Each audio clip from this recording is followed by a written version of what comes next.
Si Kancil dan Pak Tani.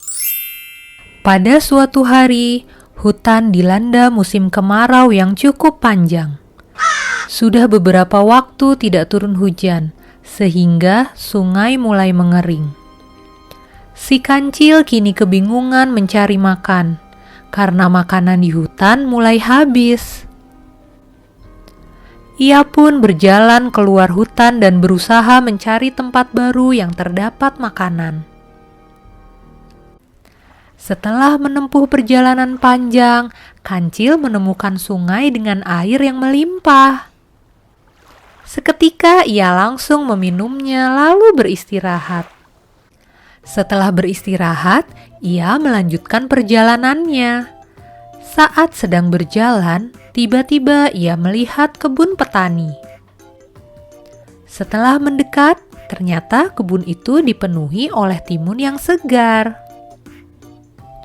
Melihat timun yang segar, Kancil berniat mengambilnya. Ia melihat tidak ada pemiliknya di sekitar kebun. Sepertinya jika aku makan sedikit, pemiliknya tidak akan tahu.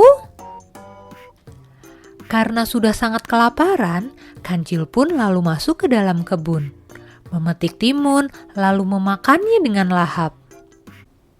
Setelah kenyang, si Kancil lalu pergi meninggalkan kebun dengan senang. Kancil tertidur lelap di bawah pohon ditemani oleh kicauan burung yang merdu. Keesokan harinya, Kancil pergi ke kebun Pak Tani untuk makan timun lagi. Timun ini sungguhlah enak, sangat segar. Setelah puas makan, Kancil kembali pulang.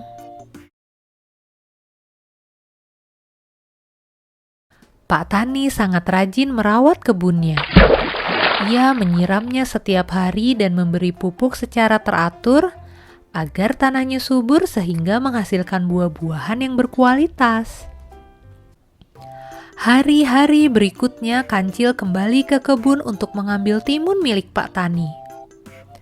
Si Kancil makan banyak timun yang segar dengan gembira. Lama-kelamaan Pak Tani mulai sadar bahwa semakin hari timunnya semakin berkurang, dan ia berniat mencari tahu apa yang terjadi. Ketika si Kancil sedang asik makan timun, Pak Tani mengamatinya dari balik pohon. Namun si Kancil tidak menyadarinya. Sejak pagi Pak Tani sengaja bersembunyi di balik pohon untuk mengetahui apa yang terjadi pada kebunnya. Oh, ternyata ini yang terjadi pada kebunku setiap hari. Aku akan memberinya pelajaran. Pak Tani mendapatkan ide untuk menjebak si Kancil. Sesampainya di rumah, Pak Tani langsung mempersiapkan jebakan untuk si Kancil. Pagi hari sekali, Pak Tani sudah berada di kebun untuk memasang jebakannya. Kamu tidak akan bisa lolos, Kancil. Setelah mengatur strategi, Pak Tani lalu bersembunyi di balik pohon besar. Ia menunggu beberapa waktu hingga Kancil pun muncul dari kejauhan. Wah, ada setumpuk timun di sana. Aku tidak sabar memakannya. Kancil merasa bahwa ini adalah hari baiknya. Segar sekali timun ini. Ini adalah timun terbaik yang pernah aku makan.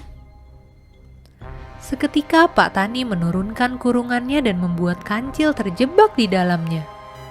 Aduh, apa ini? Kancil kaget karena ia telah berada di dalam sebuah kurungan. Oh, ternyata kamu yang selama ini mengambil timunku.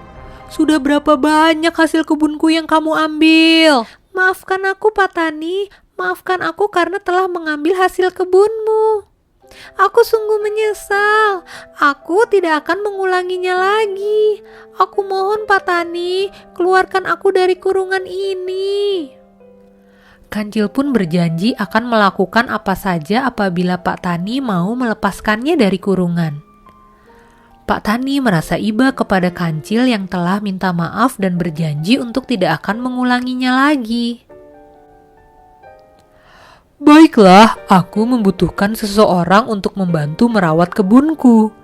Bagaimana jika kamu saja yang membantuku? Karena ingin menebus kesalahannya, maka si Kancil pun setuju. Keesokan hari, Kancil membantu Pak Tani menyiram kebun dan memberi pupuk dengan gembira. Setiap harinya, si Kancil mendapatkan timun yang segar sebagai imbalan atas bantuannya merawat kebun dengan rajin.